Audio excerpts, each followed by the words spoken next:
Hey y'all, welcome back. My name is Jill BCHT and I'm a certified hypnotherapist serving you here, but also here out of Ritual Wellness Space in Fort Myers, Florida. I have been shifting. Maybe that resonates with you. I think over the past month, maybe a little bit over a month,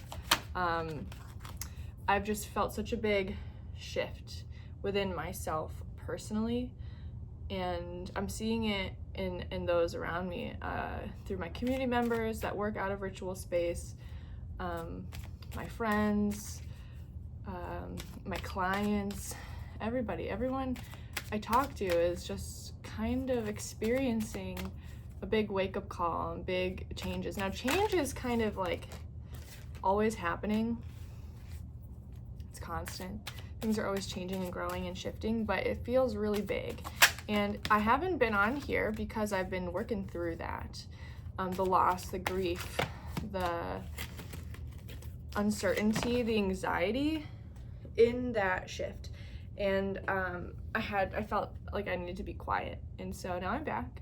And I'm excited to be back here reading cards to guide this conversation, because even though I am a certified hypnotherapist, a clinical hypnotherapist, I'm also an intuitive, and I use the cards to kind of guide a conversation for us, so that we can maybe talk through some of these themes that we're experiencing in our life, and maybe you're going to hear something that resonates with you today and you need to hear it. So thanks for being here, and I hope you get something out of our reading today. Our minds are so powerful. They truly are. And that's why I love doing this work as a hypnotherapist. I love talking about our mindset. I love helping people sort through their limiting beliefs and helping them create new ones so that they can just truly feel good about themselves and what they're hoping to create in their lives every day. And, you know, I do the same thing. I have to practice what I preach. And I haven't been creating as much content because I needed a break, and to understand, like, why am I creating this? Why am I doing this? And I see through the work that I do, both here at Becoming Home Healing Co. and also here at Ritual Wellness Space, you know, it's for me, but it's also I'm co-creating this dream for myself, my own reality, my own, how I want to live my life every day, right? This vision I have for my life, but it's also like for others, the people that want the things that I want. And I've had such a powerful lesson over the past few months that, you know, as you grow, not everyone can come with you. Not everyone wants the same thing that you do. However, there are people that want what you want and want to contribute to your work and your efforts and your goals to help you build that reality, because not only is it for you, it's for them. We are doing this together. We are co-creating. We as individuals are co-creating with the universe, right? With all that is, and then also we are co-creating as a conscious collective, creating a better world for ourselves, our children, and just to keep inspiring and thriving in abundance. And there are moments where I lose sight of that. My anxiety comes in and I feel like I have to stop because I can't see clearly, or I have to like understand what it is that I'm feeling. And until recently, I realized, like, maybe this anxiety that I'm feeling is actually a sign that I'm onto something, right? That I'm on the right path, that I'm creating something meaningful, and it's new, and it's unfamiliar, and it's not been done before, and I'm not conscious of it being done before. And so it feels really big, because it is. But it's also like really beautiful, and there's nothing to be afraid of. And I have to continue to train and let my nervous system know and learn and remember that, no, like, even if it's a little scary, it's like really important and it's really good. And it's something that I'm learning. And especially as a hypnotherapist that sits in space and holds space for people who are trying to retrain their nervous system to release old patterns and old limiting beliefs and, you know, old emotions that are stuck in our bodies, triggered by old memories, right? We have to like learn how to consciously identify, am I triggered by this because it's bad and it's familiar and I don't want to live through that again? Or is this new? And could this really change my life? And am I willing to let go of my old life to accept the things that I actually want? Do I actually believe that I'm worthy and deserving of having them? And this is the shift in my work, because this is a shift in myself, and it's a beautiful place to be. But with this understanding that I can have the things that I want because I want them, I have to also get to a place where I can allow myself to receive the things that I want, that I'm deserving of having them, and that's where the work comes in. And also this idea of expectation. How am I supposed to do things? I've been conditioned, as you have too, that we have to do things a certain way in order to achieve success or to achieve abundance. This is what abundance looks like. This is what success looks like. And this is what you want too. And I'll tell you how to get there and how to do it now. Fuck that. That's kind of where I'm at as I'm recording this video, right? Like, no, I don't want that. I don't want your definition of success. I am creating my own, and I'm here to help show people what success can look like, but also help people understand that you can have what success looks and feels like to you. You get to decide that. But we live in an algorithm, especially as a business owner trying to create content, meaningful content, to share to you, the consumer, but really to you, the person that needs to hear this so that you can make informed and wise and loving choices for yourself. Regardless of if you invest in this space, in becoming home, but above all, please invest in yourself, in your wellness. That is the message here. That is the point. And so in this time and moment in time and where I'm sitting here talking to you and reading cards for you again, I want it to be really important that you hear me and understand that you deserve to just feel good about yourself and about your life every day. And to do this subconscious healing work, to do this kind of work is really powerful, because you could lose everything that you know and also gain everything that it is that you want and you're meant to have. Full body chills right now. The shift that I've been feeling for myself and that I'm seeing mirrored back to me, both in community, in my conscious community here at Ritual Space, with my clients in my office, and in just conversations with others, like, there's a big change happening here. There's a big change, and it's really here. It's in our perception of the world around us. There's a lot of noise, there's a lot of chaos, there's a lot of pain in the collective. A lot of people feel powerless. And when you make decisions from a place of powerlessness, what you're really doing is making decisions from a place of fear to protect yourself. And that was a message that came through to me this week in a reading that I did not record. Actually, I was driving and I just had this thought pop into my head, like a little download, essentially, that, and what I understood in that moment was, be conscious of connecting with protective people. because protective people are acting from a place of fear. And if people are triggered in a protective, there's no room for connection when we're trying to be protective of ourselves. It really limits our capacity to connect in meaningful ways. And I just found that really, really interesting. And so I'm becoming a lot more conscious of the behaviors of people in my own life and their behaviors, and understanding, are they doing this from a place of protecting themselves from me or how they might perceive me? Or how am I protecting myself and not allowing space for connection and love?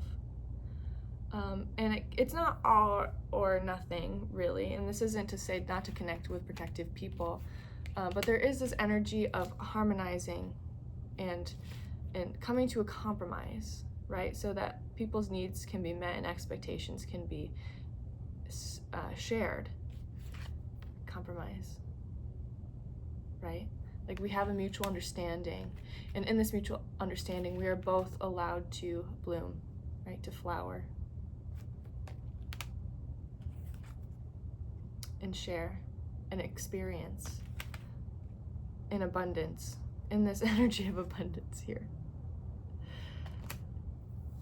The message today is really this energy that I'm tapping into today for you to share with you. Is it feels very playful, it feels very expansive, it feels very fun and light and sparkly, and that's what abundance can feel like, right? We can choose to believe that and associate abundance with that. And I think that's really what abundance is. It has this like organic growth and flow, and things bloom at the right time. And so when we are overthinking the process, the creative process, as we're setting our goals and working toward our future, if we try to control every step, what we're doing is we're not allowing things to grow and bloom as they should. And they're going to grow and bloom and change and come to fulfillment in ways that we might not even understand, right? Or see possible. And so in this energy of creation and finding success, where can we find room to allow our mind to be the observer, to focus on the things that feel good,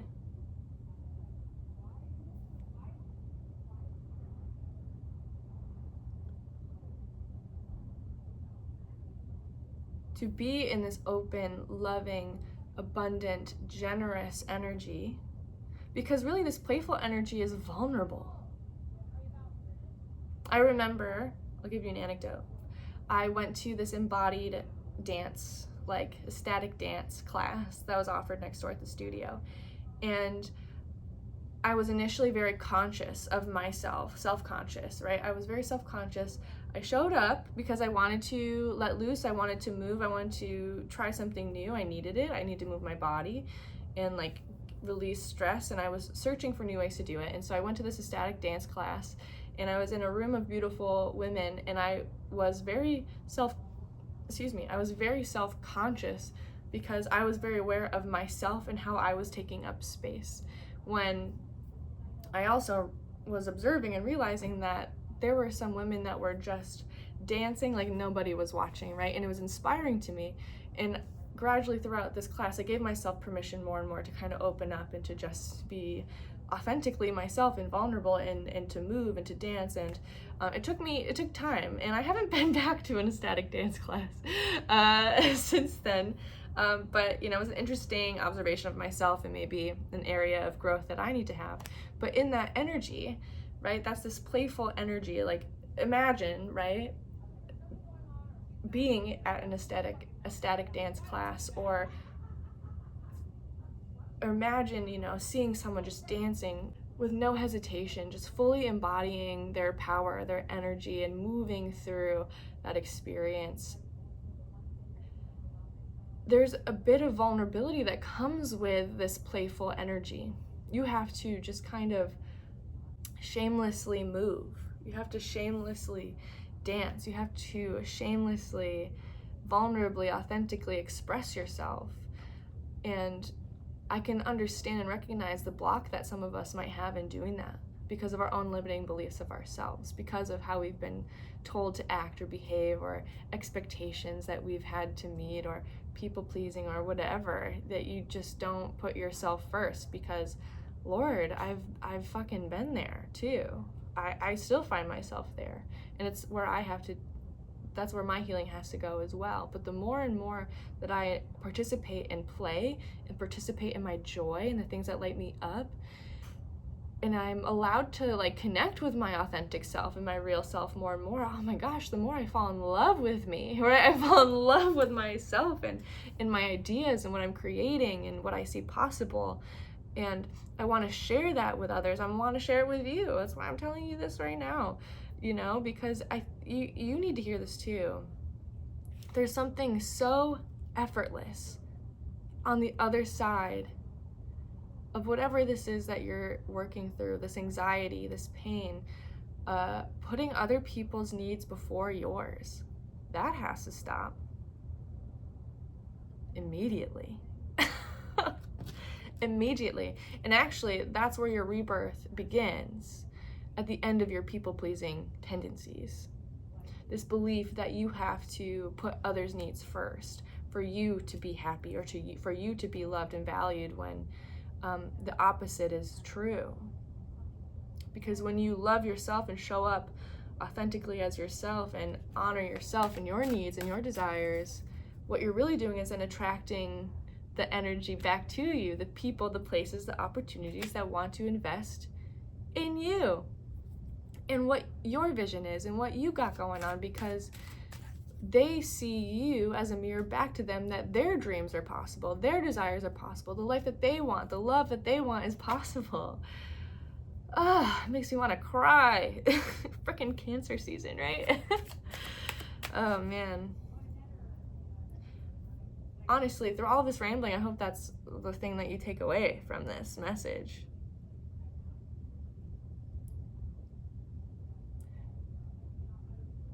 The world needs you to honor your joy. What the world doesn't need you to do is sacrifice your desires and your needs and your wants,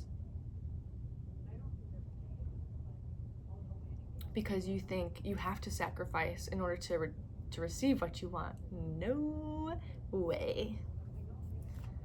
Not a chance. But that's what people want you to think. That's what maybe some people or institutions want you to think. Some cultures want you to think, because that's how they can control you. But if you can realize that you're in control and you can choose the reality in which you want to live in, and once you can do that, you realize that the only thing standing in the way of the things that you want is you. You are responsible for the life that you want. No one else. No one else can give that to you. No one else can save you from that. But what you can do is give yourself some grace and some love and do that work on yourself to help you connect with your worthiness, your wise and loving voice inside your mind, and listen to that voice only. That inner critic, right? That voice that tells you that you're not enough, or you can do things differently, or you know, that's really being critical of you and the things that you do and the way that you are. Tell that voice to shut up. But observe that voice and what's telling you, so that you can understand maybe where that's coming from, because it's not actually leading you on the right path.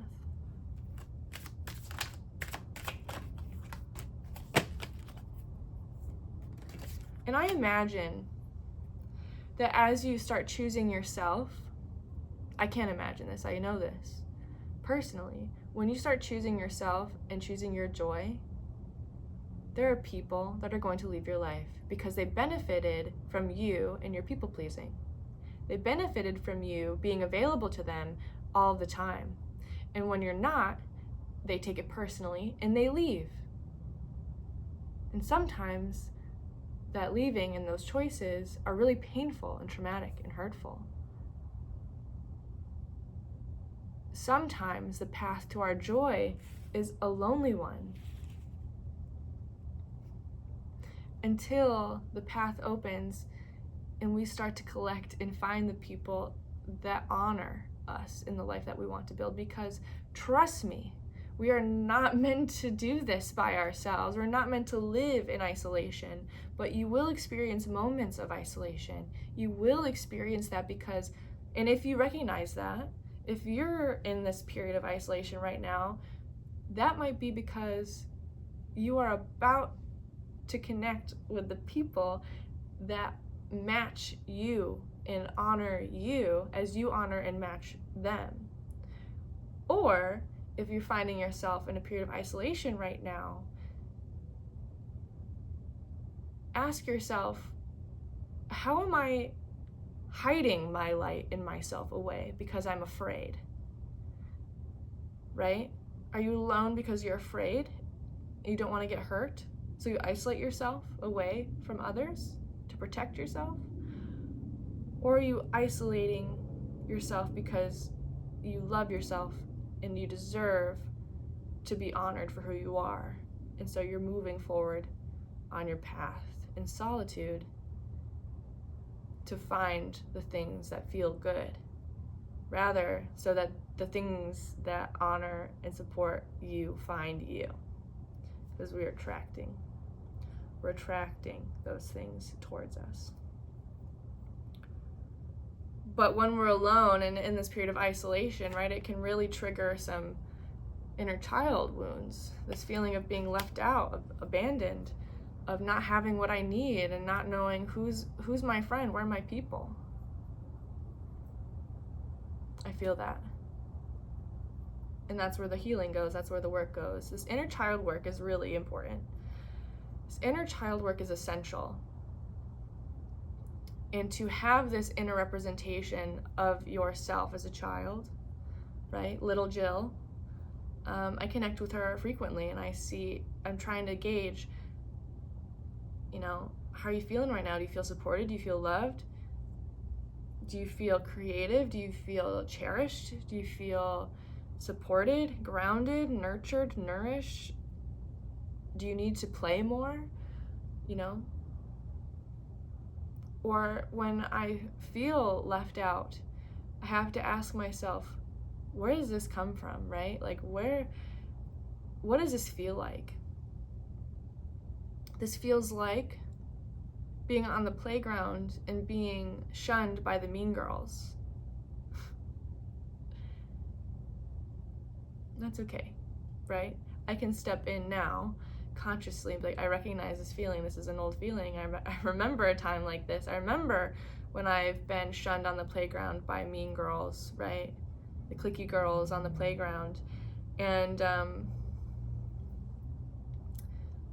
but I can tell myself now, I can tell my young self now that that's a reflection on them and their inability to connect and be accepting and loving, and I don't have to be that way. I can move forward differently, and I know that I will be able to find other people to play with and have a good time with, and we'll have a genuinely good time, right? We'll make each other feel included. Whenever I see and experience instances where I feel like I'm being rejected by other people, abandoned by other people, as I move through that feeling and honor that feeling and how it hurts, I can also recognize that this is an opportunity opening up for me to connect with people and give my time and energy and my love to people that honor and cherish and value me as I honor, cherish, and value them. It is creating space for what is for me. And that is the lesson here. And so also noticing the hurt that comes up on this path of being alone or having anxiety and overthinking and wondering, am I going the right way? Is there something wrong with me? But other people's actions are not your responsibility.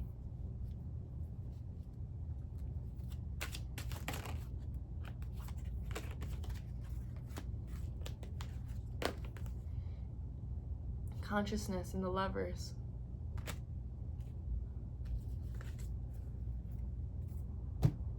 Yeah. Pick yourself up and move from love. Move from a place of the love that you want to receive and give that freely and openly, and know that that is the path, right? To give love freely, radically loving, fearlessly loving. Love is the most expansive, joyful, high vibration, right? In existence. That is love. And so when we notice the resistance to love, that's where the healing has to go. That's the fear, that's the anxiety, that's the pain, that's the trigger, that's the trauma. And I'm talking about genuine, healthy, like love, not codependent love, not, those feelings that we get when we are alone, we don't want to be alone, and so we cling to things. No, this is love without attachment. This is love that in its purest form. The path ahead, as you honor yourself and your joy and tap into that energy of abundance and allow things to grow and go with the flow, and to be inspired and to create and to share and to make compromises that honor everyone. That is participating in love. The more you feel abundant, the more you recognize your abundance and the signs of abundance in your life, how they're coming into the material world, and the more that you share and give your wisdom, your love, your voice, your time, the more that you connect and make deals and compromise so that people feel welcome and included and honored, and you're being honored, and there's this reciprocal energy. That is the fostering of love and abundance, and that is the point. That's the whole point of everything.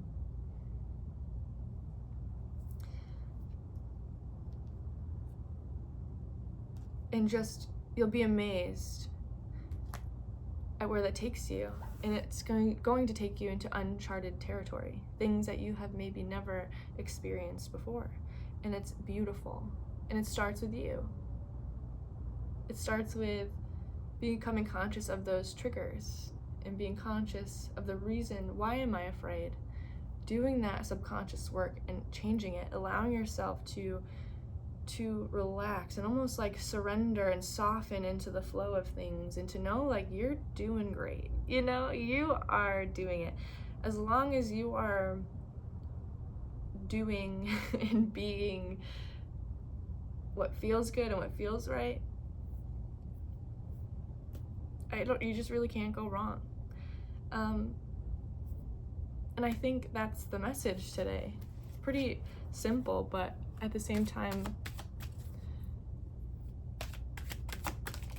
maybe a challenging thing to understand. Yeah, advice and guidance, possibilities. Keep your eyes open for possibilities. Two of Wands energy here, right?